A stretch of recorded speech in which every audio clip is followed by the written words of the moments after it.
తాకట్లో ఉన్న మీ బంగారాన్ని విడిపించి ఆ రోజు ఆన్లైన్ రేటుకి కొంటాం. Sharma gold company. నమస్కారం, వెల్కమ్ టు సుమన్ టీవీ. నేను గీతాంజలి. సనాతన ధర్మంలో మనకి ఎన్నో సందేహాలు ఉంటాయి, అలాగే ఎన్నో సమస్యలని మనం ఎదుర్కొంటూ ఉంటాం. వీటన్నింటికీ కూడా ఒక పరిష్కారం ఉంటుంది అని చెబుతారు. వాటిని నివృత్తి చేసేందుకు, మనకున్నటువంటి సందేహాలకి ఒక సమాధానం ఇచ్చేందుకు ప్రస్తుతం మనతో పాటు ఉన్నారు శ్రీ విద్యాపీఠం వ్యవస్థాపకులు. గత 45 సంవత్సరాలుగా శ్రీ విద్య ఉపాసన చేస్తూ ఎంతో మందికి మంత్రోపదేశం చేసిన శ్రీ గురు కరుణామయ్య గారు మనతో పాటు ఉన్నారు. గురుగారితో మాట్లాడి మరిన్ని విషయాలు తెలుసుకుందాం. గురుగారు నమస్కారం అండి. నమస్కారం. గురుగారు, మరొక ప్రశ్న అండి. మనం ప్రతినిత్యం పఠించేటువంటి స్తోత్రాలు కానీ ఏమైనా మంత్రాలు కానీ తెలుసో తెలియకో తప్పుగా చదివితే ఆ ఉచ్చారణ దోషాలు, ఆ అన్నమాట పలికినటువంటి ఆ దోషాలు ఖచ్చితంగా మన జీవితం మీద ప్రభావం చూపిస్తాయి అని అంటారు. ఇలా కొంతమంది చెప్పడం కూడా నేను విన్నాను. ఇది ఎంతవరకు నిజమండి? మనం తప్పు చదివితే ఖచ్చితంగా ఆ నెగిటివ్ ఎఫెక్ట్ మనం భరించాల్సి ఉంటుందా? ఎందుకు ఈ మాట అడుగుతున్నానంటే, ఏదన్నా శ్లోకం కానీ మంత్రం కానీ చదివినప్పుడు అమ్మ ఏమైనా తప్పులుంటే క్షమించని ఆఖరిలో మనకు కొన్ని పదాలు ఉంటాయి.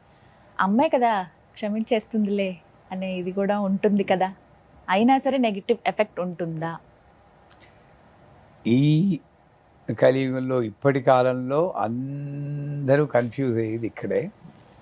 అందరినీ తప్పుదారి పట్టిస్తూ కొన్ని సూచనలు వచ్చేది ఇక్కడే. నాకు మా గురువు గారి ట్రైనింగ్ వల్ల అమ్మ మీద నమ్మకం మీద ఘంటాపదంగా ఒకటి చెప్తాను.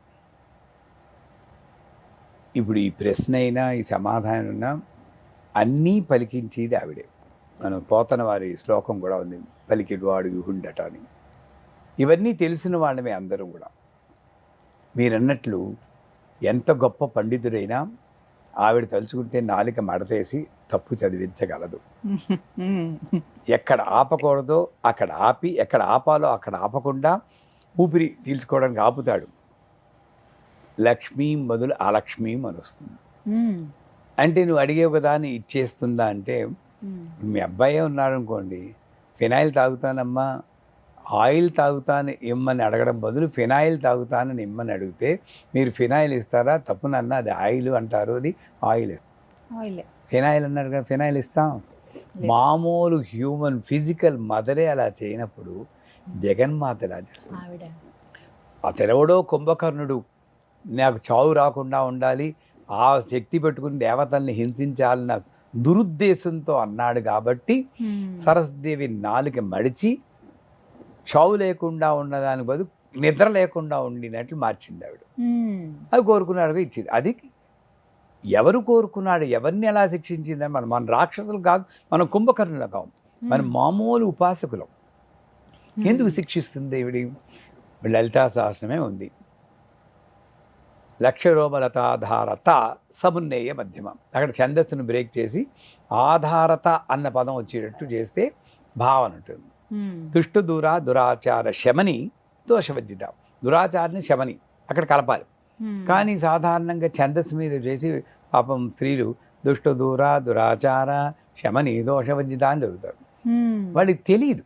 మీరన్నా అందరు తెలుసో తెలియకో తిట్టాలని అనుకోలేదు. ఎవరైనా తిట్టాలని అనుకుంటే స్తోత్రం చదువుతారా?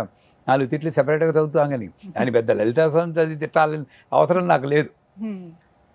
నువ్వు అన్నావు కదా దురాచారాన్ని, ఆవిడ కోపం తెచ్చిన ఆవిడ దేవుడే కాదు. నీకు తెలియక చేసిన తప్పుకి ఆవిడ కోపం ఇచ్చిన ఆవిడ దేవతే కాదు. అప్పుడు నా దృష్టిలో నువ్వు తెలిసి చేసినా తెలియక చేసినా నిన్ను క్షమించడానికి ఉన్నాను తల్లి అంటూ. అంటే అలా ఒకసారి సరే, 2 సార్లు సరే. దేవి భాగవతంలో ఒక పండితుడి కొడుకు, నేను రాసిన కాదు, దేవి భాగవతం, ఒక పండితుడి కొడుకు, ఆయనకి స్తోత్రాలు వేదాలు దేని మీద దృష్టి లేదు, ఏమీ నచ్చేది కాదు. అలా తెల్లగా తిరుగుతుంటాడు. వీధిలో వాళ్ళందరూ తిడుతూ ఉంటాడు, బెండిత పుత్ర సొంటలా తయారవుంది. ఇది విసిగి వేసారి వాళ్ళ తల్లిదండ్రులు కూడా ఎందుకు పుట్టారో కదా, ఈ బతుకేంటి అని తిట్టేటప్పటికి వాడికి మనస్సు కష్టమై ఇంట్లో వెళ్ళి పారిపోతాడు. పారిపోయి తప్పిపోయి అడవిలోకి వెళ్ళి మృగాలు ఉంటే భయపడిపోయి చెట్టుకి కూర్చుంటాడు. ఆ చెట్టుకి కూర్చున్నప్పుడు ఓ పంది పిల్ల వేటగాడి బాణం దెబ్బ బాధపడుతూ అక్కడ కింద చెట్టు కింద వెళ్తూ ఆ పంది కీచుమను ఈ అని అరుస్తూ వెళ్ళింది. ఈ మహానుభావుడికి వేద శబ్దాలు రుచించలే కానీ ఈ అన్న శబ్దం చాలా ఆనందం వచ్చింది. వాడు రాత్రి తగ్గుతూ అంటున్నాడు ఆనందంతో. పొద్దున్నే సరస్వతి వచ్చేసింది. ఏం నాయన అని. నువ్వెవరు, నేను పిలవలేదే అన్నాడు. అప్పుడు ఒక పదం ఉంది అక్కడ దేవిభాగం.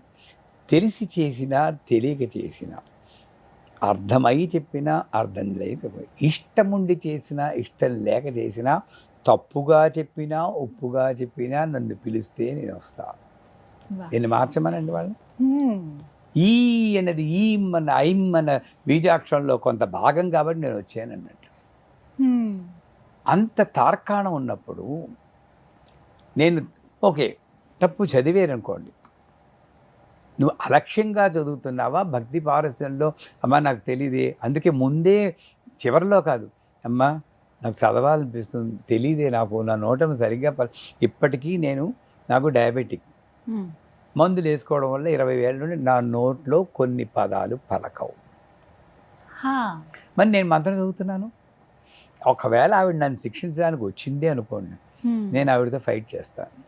నీకు నేను మంత్రం చదవాలి సరిగ్గా అంటే ఈ డయాబెటిక్ క్యూర్ చేయి, లేదా నేను ఇలా నాకు తెలుసు ఎలా చదవాలో, కానీ నా నోరు తిరగదు అని నేను మంత్రం మానలేను.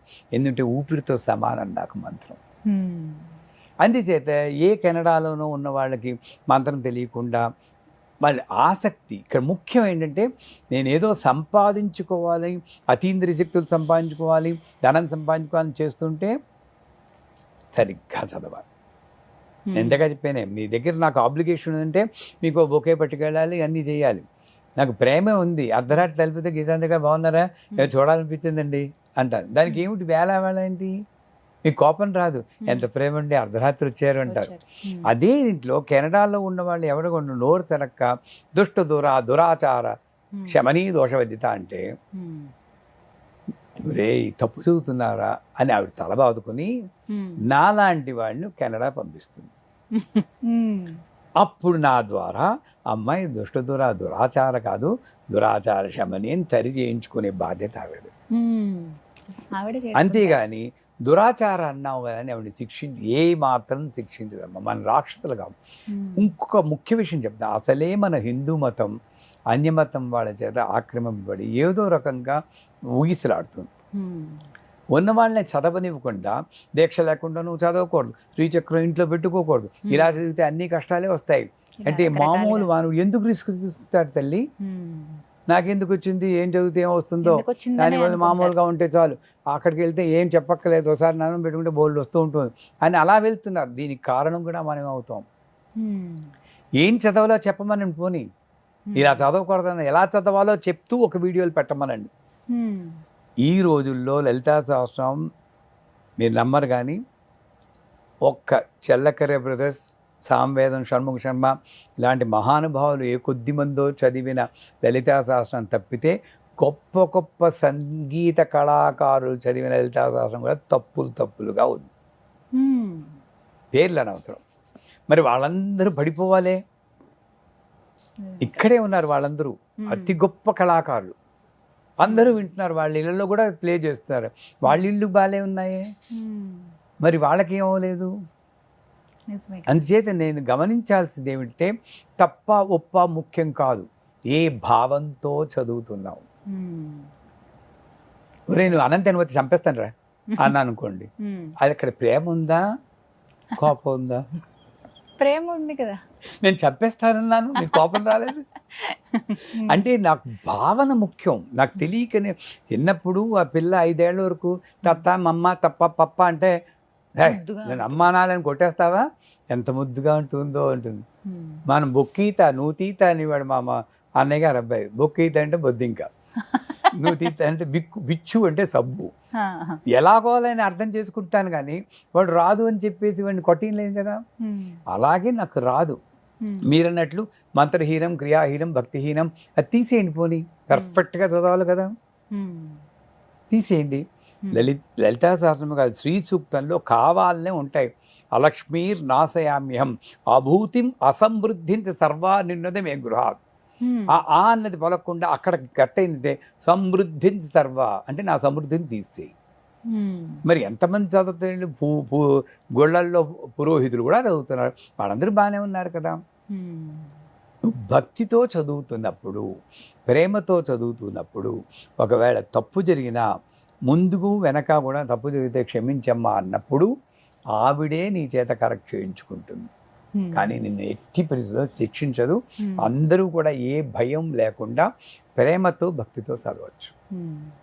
ఆ రెండింటితో చదివితే ఖచ్చితంగా అమ్మ అనుగ్రహం ఉంటుంది. మీరు అన్నమాట నిజమేనండి, ఆవిడే కరెక్ట్ చేయించుకుంటారు.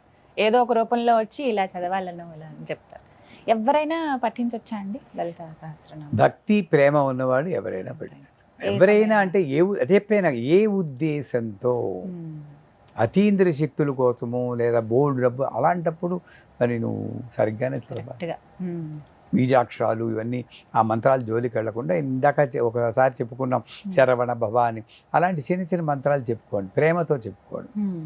లలితా సహస్రం చదవండి, పోని భయం వినండి, వినడానికి ఏం తప్పులేదుగా, అది వినండి. అసలు ఏమీ చేయకూడదు అంటే వాళ్ళు ఏం చేస్తారమ్మా పొద్దున్న లేచి? ఇది చేస్తే తప్పు, అది చేస్తే తప్పు అంటూ ఏం చేస్తారు వాళ్ళు? వాళ్ళని ఉద్ధరించి వాడు ఎవడున్నాడు?